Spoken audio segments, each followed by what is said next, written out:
Alright, so this is going to be a quick look at my Glock 26. Here, this is my Streamlight PT12 flashlight. Very nice flashlight.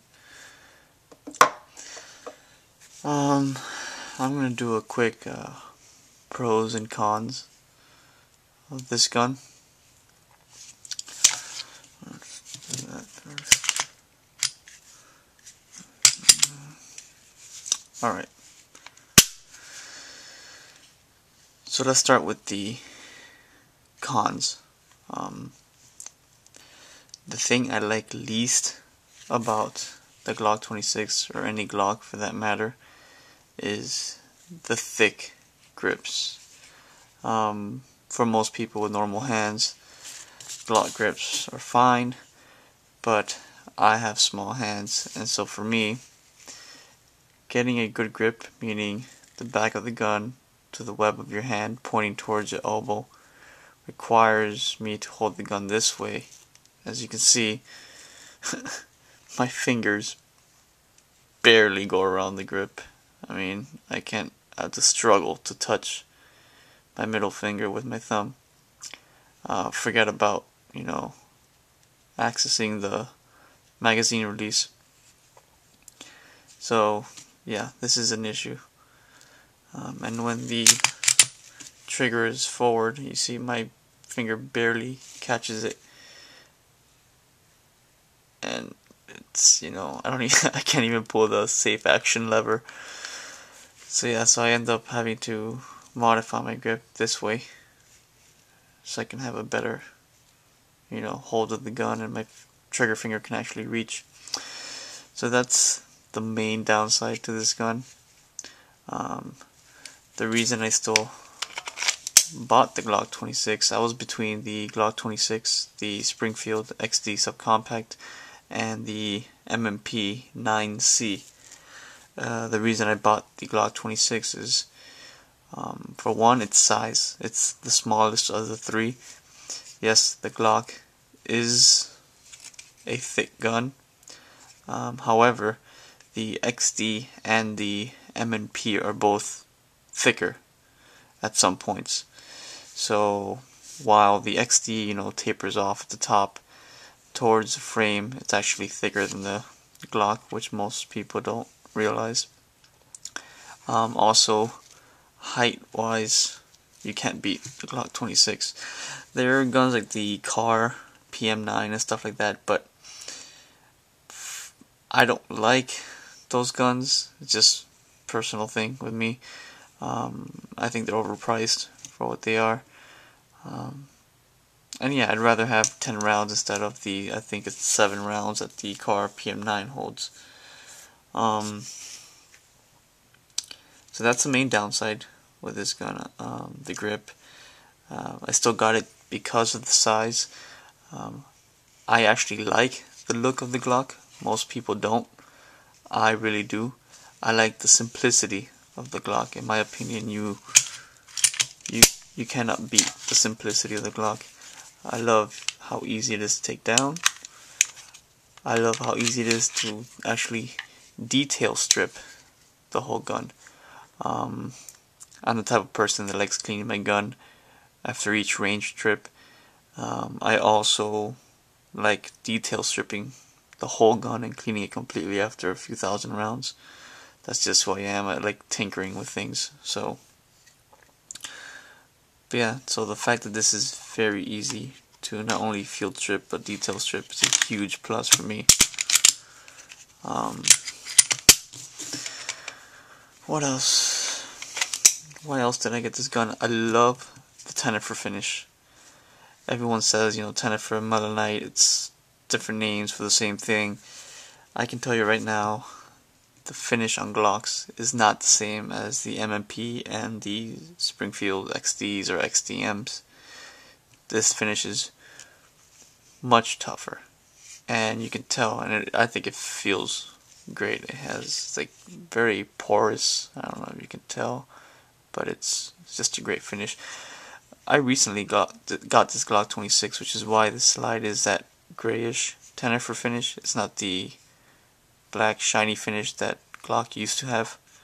And to be honest, I actually like this finish better. I think it's great. What else? I also dislike this trigger, this grooved trigger. The compacts and the subcompacts and the Glocks are required to have them. There's a regulation or something for importing these guns where it has to meet certain criteria, and for the compact and subcompact it requires this trigger. The 17 or the full-size Glocks don't have this trigger because they don't need it. They don't have to have it to import them, so they have the smooth trigger. So I might in the future replace this trigger with the smooth trigger. I also am not too fond of the slide release or the slide lock lever here. For me it's very difficult, especially since I have small hands, to drop the slide using this lever. Yeah, I can rack it, do the whole slingshot method, but for me that takes way too much time. I'd rather, use the lever. So I might get the extended one. What else? Oh, one thing I really like about Glocks, which people don't seem to point out, is I don't know what they use as a finish for the barrel, but for whatever reason the finish does not wear off. I've shot over 1,000 rounds through this Glock and you can't even tell. I mean, there are no marks or anything that shows the finish is wearing off. And also on the hood here, you see nothing. It's like new. And like I said, I've shot over 1,000 rounds through this gun, and it's just shows no sign of wear. It's great. I really like that. It's purely cosmetic, but I think it's cool that whatever finish they put on there is that durable. Another thing I don't like. Sorry, I haven't been following the format for pros and cons. I've kind of been going back and forth, but kind of saying it as I come up with it. At first I thought I would like the sights on the Glock. I thought this U shape back here would help me acquire the target easier. But to be honest, the more I use it, the more I realize I prefer the traditional 3-dot sights. It's just, for me, if you see there, okay, so basically when the top of the front sight, when it's aligned to the top of the rear sight, as you can see, part of the circle of the front sight is covered. And I don't know, it just feels to me like I should see the whole circle like that, but then I'm, shooting high. I don't know, it's just, I'm used to seeing the whole circle, not having the back sight cover part of it.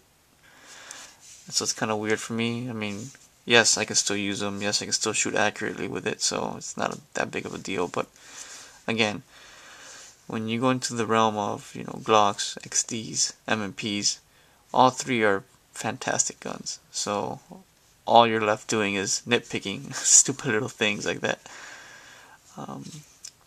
I went to the gun shop and tried. Well, I didn't try. I actually just held and dry fired the Glock 26 Gen 4. Right off the bat, as soon as they handed me the gun, I could feel the difference. I had a better grip since the the grip is smaller from the distance from here to here, from the back to the trigger. It's smaller, and so right off the bat, I could feel the difference. It felt much better. The extended mag release also helps. One thing I did notice, however, that I did not like at all was that there was a significant, and by significant I mean huge, difference in the trigger pull weight. The Glock 26 Gen 4 was a lot heavier than the Gen 3. I believe that's a combination of two things. One, the fact that, let me show you here, the fact that the shorter frame or the shorter grip requires the trigger bar to be at an angle. And the second thing is, if you see here, this right here on the Gen 3 is just flat. See, there's nothing sticking out from the sides. On the Gen 4 there's a small little dimple or little bump popping out here. I've heard that it's to so that, well, as you can see here, that basically rubs against this, and I've heard that's to keep, not exactly sure what that's called, don't remember right now, but it's to keep that little piece of metal or hitting the center of the firing pin safety plunger. Whether that improves reliability or not, I don't know, but it sure as hell increases the weight of the trigger, and I did not like that. One thing that I did notice, however, was, let me put this back together, was that, well, totally messing that up, was that the trigger seemed to break a lot sooner than it does in the Gen 3. So while here it breaks right there, it seemed to me, I could be wrong though, that the Gen 4 broke somewhere up here and felt a lot more crisp. Again, I could be wrong about that. For sure it was heavier. So next time you go to the gun shop, try it out. Dry fire it, and you'll see. I handed it to the guy at the gun shop, and he just went like this, and I was like, whoa, yeah, that's a lot heavier. What did they do to this? So it's not just me.